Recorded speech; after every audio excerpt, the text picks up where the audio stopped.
കർത്താവേ, നിന്റെ ഉന്നതമായ നാമത്തിന് സ്തോത്രം ചെയ്യുന്നു. കർത്താവേ, നിന്റെ വിശുദ്ധ പൗരോഹിത്യത്തെ മഹത്വപ്പെടുത്തണമേ.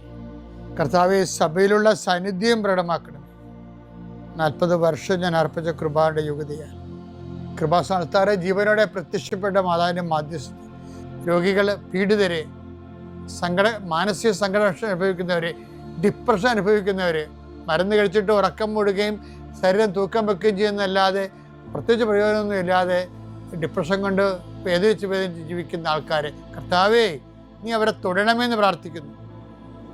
ഓട്ടിസം കുഞ്ഞുങ്ങൾ, ഹൈപ്പർ ആക്ടിവിറ്റി കുഞ്ഞുങ്ങൾ, അവിടെ മാതാപിതാക്കന്മാരെ മനസ്സ് കെട്ടുപോയവരെ, തകർച്ച സങ്കടം കൊണ്ട് അവർക്ക് ജീവിക്കാൻ പറ്റാത്തവർ, ജീവിക്കാൻ വേണ്ടി ജീവിതത്തോട് മൽപ്പിടുത്തം നടത്തുന്നവർ, മരുന്ന് കഴിച്ചിട്ടും രോഗം സുഖമാക്കാതെയും രോഗം പൊറുക്കാതെയും ഇരിക്കുന്നവർ, എൻ്റെ കർത്താവിന് ഉന്നതമായ നാമത്തിൽ, സഭയുടെ അധികാരത്തിൽ, കുരിശിൻ്റെ അടയാളത്തിൽ, ദൈവശക്തിയാൽ എനിക്ക് ദൈവസന്ധിപ്പും സൗഖ്യം ലഭിക്കട്ടെ. പിതാവും പുത്രനും പരിശുദ്ധാത്മാവായ സർവ്വേശ്വര എന്നേക്കും ആമേൻ. എൻ്റെ പ്രിയപ്പെട്ടവരെ, പിന്നെ ബൈബിളിൽ ഞാനിങ്ങനെ ഇടയ്ക്കിടയ്ക്ക് ഓർക്കണ ഒരു കഥാപാത്രമുണ്ട്. ഈ അപ്പോസ്തലന്മാരുണ്ടല്ലേ, അപ്പോസ്തലന്മാരുടെ വായിൽ കർത്താവിലേക്കുള്ള വഴിയുണ്ട്. ഞാൻ പറഞ്ഞത് അപ്പോസ്തലന്മാരുടെ വായിൽ കർത്താവിലേക്കുള്ള വഴി. അതുകൊണ്ട് നമ്മുടെ അപ്പോസ്തലന്മാരെ ഫോളോ ചെയ്യുമ്പോൾ ഉണ്ടാകുന്ന ഫിലിപ്പോസിന് എനിക്ക് ഇഷ്ടമുള്ള ഒരാളാണ്. ഞാൻ എപ്പോഴും ഓർക്കും, ഈ അപ്പോസ്തലന്മാരുടെ കാര്യങ്ങളൊക്കെ ഒത്തിരി നടന്നിട്ടുണ്ടാവുകയും പക്ഷേ ഇത് നിർഭാഗ്യവശാൽ റെക്കോർഡായിട്ടില്ല. ഫിലിപ്പോസിൻ്റെ കാര്യം കുറേ ഡയലോഗ് റെക്കോർഡായി. അതായത് ഫിലിപ്പോസിനോട് കർത്താവ് ഇങ്ങനെ കുറേ സൈദ്ധാന്തികളൊക്കെ സംസാരിക്കുവേ. ഫിലിപ്പോസിനോട് കർത്താവ് എല്ലാവരും കൂടി പറയണതാണ്. യോഹന്നാൻ സുവിശേഷം 14:7, നിങ്ങൾ എന്നെ അറിഞ്ഞിരുന്നുവെങ്കിൽ എൻ്റെ പിതാവിനെയും അറിയുമായിരുന്നു. ഇപ്പോൾ മുതൽ നിങ്ങൾ അവനെ അറിയുന്നു. നിങ്ങൾ അവനെ കാണുകയും ചെയ്തിരിക്കുന്നു. ഫിലിപ്പോസ് പറഞ്ഞു. ഫിലിപ്പോസൊക്കെ ഇത് കേട്ടോണ്ടിരിക്കണില്ല. അപ്പൊ ഫിലിപ്പോസ് മനസ്സിലായി, നിങ്ങൾ എന്നെ അറിഞ്ഞിരുന്നെങ്കിൽ എൻ്റെ പിതാവിനെ അറിയുമായിരുന്നു പറയണില്ലേ. അപ്പോഴേ ഈശോ 2 കൊല്ലമായി ശുശ്രൂഷ തുടങ്ങിയിട്ട്. ഈ 2 കൊല്ലത്തെ ശുശ്രൂഷ കഴിയുമ്പോൾ ഈ അണ്ണന്മാർക്ക് ഈശോനും അറിയാൻ പാടില്ല, പിതാവിനും അറിയാൻ പാടില്ല. ആ രീതി എത്തി. അതാണ് ഈശോ പറയണത്, നിങ്ങൾ എന്നെ അറിഞ്ഞിരുന്നെങ്കിൽ എൻ്റെ പിതാവിനെയും അറിയുമായിരുന്നു. ബൈബിൾ വളരെ രസമായിട്ട് എഴുതിയിരിക്കുന്നതേ ഉള്ളൂ. സംഭവം കോമഡിയാണ്. കാര്യം ഈ അണ്ണന്മാർക്ക് 2 പേരും അറിയാൻ പാടില്ല. അപ്പോൾ ഫിലിപ്പോസ് പക്ഷേ സംഗതി നമുക്കൊരു താങ്ങാണല്ല ഇതെന്ന് മനസ്സിലാക്കിയപ്പോൾ ഫിലിപ്പോസ് പറഞ്ഞു, കർത്താവേ, ഞങ്ങൾക്ക് വേറെ ഒന്നും പറയാനില്ല, പിതാവെ ഞങ്ങൾക്ക് കാണിച്ചു തരണം, ഞങ്ങൾക്ക് അത് മാത്രം മതി എന്ന് പറയും. അങ്ങനെയുള്ള നിഷ്കളങ്കത കൊണ്ട് അത് പറയണതാണ്. പക്ഷെ അദ്ദേഹത്തിൻ്റെ ആ ഒരു പിതാവിനെ കാണിച്ചു തരിക എന്ന് പറയുമ്പോൾ, അതായത് ഇത് സ്റ്റീഫനാണല്ലേ പിതാവിനെ കണ്ടത്, ഓർക്കണ്ടല്ല. ഫിലിപ്പോസ് എന്താ ഈശോ പറഞ്ഞത്, ഞങ്ങൾക്ക് പിതാവിനെ കാണിച്ചു തരണം, ഞങ്ങൾക്കത് മാത്രം മതി. ആരാണ് ആദ്യം പിതാവ്? ഇവരുടെ കൂട്ടത്തിൽ, മനുഷ്യന്മാരുടെ കൂട്ടത്തിൽ പിതാവിനെ ആദ്യം കണ്ടത് ആരാണ്? സ്റ്റീഫനാണ് അല്ലേ, എസ്തഫാനോസ്. അപ്പോസ്തല പ്രവർത്തനങ്ങൾ 7:55.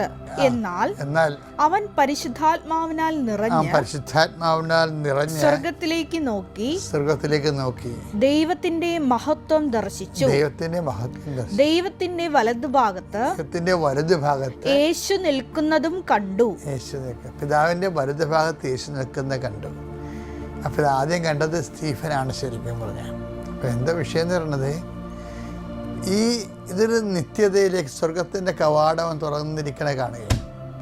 അപ്പം ഫിലിപ്പോസ് പറഞ്ഞെന്താ, ഞങ്ങൾക്ക് സ്വർഗം കാണിച്ചു തന്നാൽ മതി എന്ന് പറഞ്ഞ് നിർത്താമായിരുന്നു. പക്ഷെ ഫിലിപ്പോസ് നിർത്തണില്ല, ഞങ്ങൾക്ക് അത് മാത്രം മതി എന്ന് പറയും. ക്രിസ്തുവിനോട് പറയാവുന്ന ഏറ്റവും വലിയൊരു പ്രാർത്ഥനയാണത്. വേറെ എന്ത് കാര്യവും ആരോടും നമുക്ക് പറയാം, പക്ഷെ ക്രിസ്തുവിന് മാത്രം ദൈവം നിശ്ചയിച്ചിരിക്കണ അൾട്ടിമേറ്റ് ജോബ് എന്ന് പറഞ്ഞാൽ എന്താണ്? മനുഷ്യരാശിക്ക് പിതാവിനെ കാണിച്ചു കൊടുക്കുക, സ്വർഗം കാണിച്ചു കൊടുക്കുക. അത് ഫിലിപ്പോസിന് അത് കാരണം ഫിലിപ്പോസിൻ്റെ മൈൻഡ് സെറ്റ് ശരിക്കും മനസ്സിലാക്കിയത് പരിശുദ്ധാത്മാവാണ്. അതുകൊണ്ട് സുവിശേഷ വേലയുടെ വലിയ വേലകളൊക്കെ ചെയ്യിക്കുന്ന ആരെ കൊണ്ടാണ്? ഞങ്ങൾക്ക് അതുമാത്രം മതിയെന്ന് പറയുന്ന സ്വർഗരാജ്യത്തെക്കുറിച്ച് ഷണ്ടന്മാരുണ്ടെന്ന് പറയത്തില്ലേ? സ്വർഗരാജ്യത്തെ പ്രതിയുള്ള ഞങ്ങൾക്ക് വേറെ ഒന്നും വേണ്ടെന്ന് പറയണതല്ല, അതിനാണ് സ്വർഗരാജ്യത്തെ പ്രതി ഷണ്ടൻ എന്ന് പറയണത്. അപ്പോൾ ഈ ഷണ്ടൻ വേറൊരു ഷണ്ടനെ കാണും. അവനെ നിത്യരക്ഷയെ കൊണ്ടുവരുന്നത് ഈ സ്വർഗരാജ്യത്തെ പ്രതി. ഞങ്ങൾക്ക് അതുമാത്രം മതി എന്ന് പറയുമ്പോൾ പണം വേണ്ട, കുടുംബം വേണ്ട, ലോകം വേണ്ട, ജീവിതം വേണ്ട, ഞങ്ങൾക്ക് സ്വർഗം മാത്രം മതി. സ്വർഗരാജ്യത്തെ പ്രതി ഇവൻ ഷണ്ടനായിരിക്കും മറ്റു കാര്യങ്ങൾക്ക്. അതാണ് ഞങ്ങൾക്ക് അതുമാത്രം മതി എന്ന് പറയണത്. അപ്പോൾ ഈ ഷണ്ടൻ വേറൊരു ഷണ്ടനെ കാണും. അപ്പോസ്തല പ്രവർത്തനം 8:26. കർത്താവിന്റെ ഒരു ദൂതൻ ഫിലിപ്പോസിനോട് പറഞ്ഞു, എഴുന്നേറ്റ് തെക്കോട്ട് നടന്ന് ജെറുസലേമിൽ നിന്ന് ഗാസായിലേക്കുള്ള പാതയിലെത്തുക. അതൊരു വിജനമായ പാതയായിരുന്നു. അവൻ എഴുന്നേറ്റ് യാത്ര തിരിച്ചു. അപ്പോൾ എത്യോപ്യക്കാരനായ ഒരു ഷണ്ടൻ ഞാൻ പറഞ്ഞു, ഒരു ഷണ്ടൻ. അപ്പൊ സ്വകാര്യ ഷണ്ടനായ എത്യോപ്യ രാജ്ഞിയായ ഫിലിപ്പോസ് എത്യോപ്യ രാജ്ഞിയായ കന്ദാക്കയുടെ ഭണ്ഡാര വിചാരിപ്പുകാരനായ ജെറുസലേമിൽ ഈ ഷണ്ടൻ ജെറുസലേമിൽ ആരാധിക്കാൻ പോയിട്ട് തിരിച്ചു വരികയായിരുന്നു. രഥത്തിലിരുന്ന് അവൻ ഏശയ്യായുടെ പ്രവചനം വായിച്ചുകൊണ്ടിരുന്നു. ആത്മാവ് ഫിലിപ്പോസിനോട് പറഞ്ഞു, ആ രഥത്തെ സമീപിച്ച് അതിനോട് ചേർന്ന് നടക്കുക. അതായത് എന്താ വിഷയം വെച്ചാൽ, ഈ എത്യോപ്യ രാജ്ഞിയുടെ ഫൈനാൻസ് മിനിസ്റ്ററാണ് ഇയാളെ ഷണ്ടർ എന്ന് പ്രത്യേകം പറയുന്നുണ്ട്.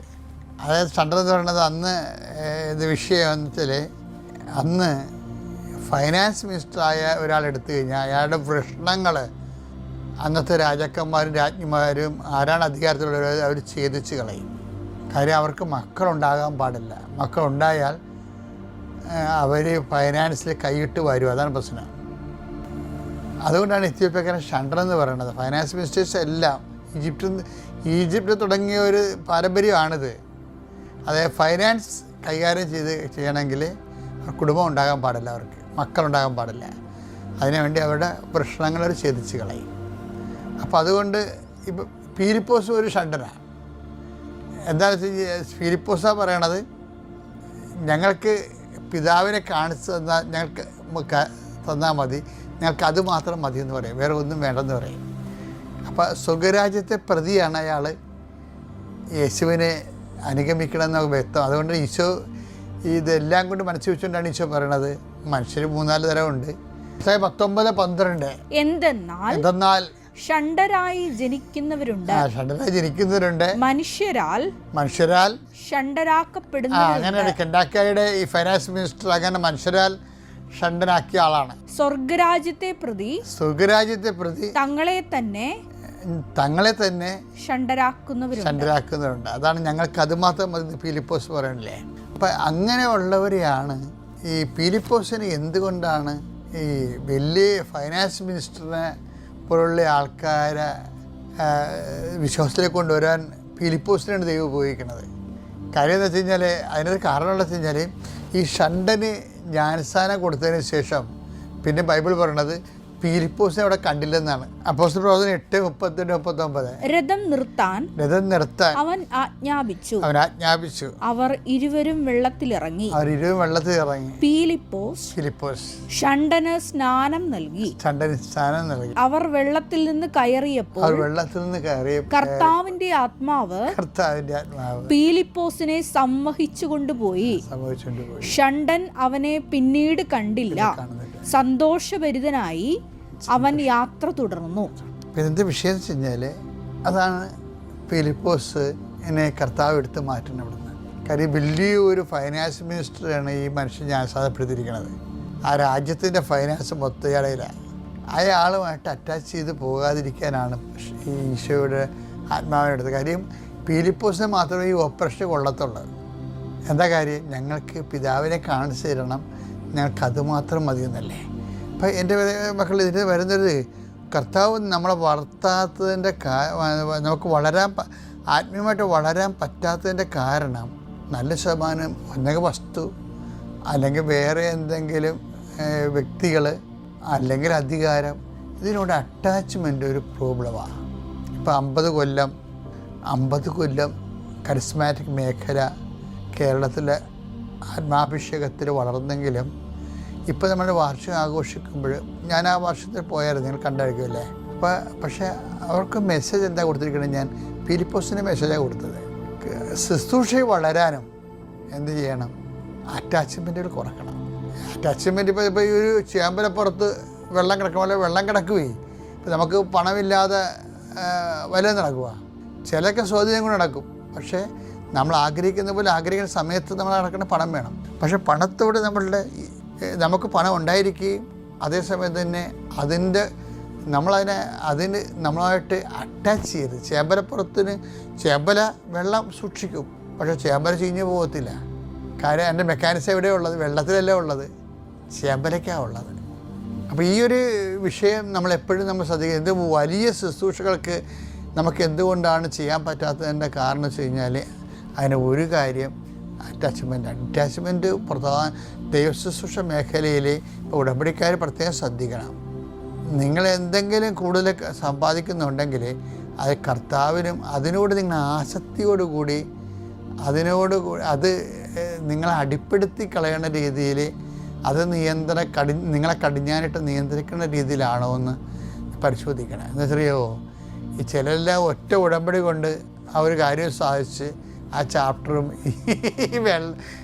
ചില ആൾക്കാർ ഇന്നത്തെ കറിക്കായെന്നും പറഞ്ഞുകൊണ്ട് ചില കൊണ്ട് പുഴയെ കൊണ്ട് തോട്ട പൊട്ടിക്കത്തില്ലേ. ഇപ്പം എന്താ നിരോധനം കൊണ്ടെന്ന് തോന്നണേ, തോട്ടായി പൊട്ടിച്ച് അതിൽ നിന്ന് കിട്ടുന്ന മീനും പെറുക്കി അവർ വീട്ടിൽ പോകും. അങ്ങനെ ഒരു റിലേഷൻ ദൈവമായിട്ട് സാധ്യമല്ല. ദൈവം ആദ്യമൊക്കെ ഇപ്പോൾ എപ്പോഴെങ്കിലുമൊക്കെ ഇതുപോലെ ഒരു ആപത്ത് വന്നാൽ സഹായിക്കും. പക്ഷേ നമ്മളുടെ തരം ദൈവത്തിന് അറിയാവുന്ന കാരണം ഉപരി വളർച്ചയ്ക്ക് പറ്റത്തില്ല. 2 പത്രോസ് 3:2 വായിച്ചു കേൾക്കാം. നമ്മുടെ കർത്താവും രക്ഷകനുമായ യേശുക്രിസ്തുവിന്റെ കൃപയിലും അവനെക്കുറിച്ചുള്ള അറിവിലും നിങ്ങൾ വളരുവിൻ. ഓരോ ഡെയിലി ബ്രെഡിലൂടെയും കർത്താവിനെക്കുറിച്ചും ആത്മാവിൻ്റെ നിറഞ്ഞ ജീവിതത്തെക്കുറിച്ചും ഈ ഫിലിപ്പോസിൻ്റെ ഒരു നിലപാടിലൂടെ അപ്പോസ്തലന്മാരുടെ ഏറ്റവും വലിയ ശുശ്രൂഷകനായിട്ട് വളരണതിനെക്കുറിച്ചുമാണ് നമ്മൾ ചിന്തിച്ചത്. ആ ഡിറ്റാച്ച്മെൻ്റാണ് ശരിക്കും പറഞ്ഞാൽ മറ്റൊരു വിപ്രതിപത്തി. ഞങ്ങൾക്കത് മാത്രം മതി എന്ന് പറയണില്ലേ. അപ്പോൾ ക്രിസ്തുവിന് 1ാം സ്ഥാനം കൊടുത്തുകൊണ്ട് ജീവിച്ച മറ്റൊരു നഷ്ടപ്പെട്ടാൽ നമുക്ക് വേദന തോന്നാതിരുന്നാൽ നമ്മൾ വളർന്നുകൊണ്ടിരിക്കുകയാണ്. നിങ്ങൾ ഓർക്കണം. Praise the Lord.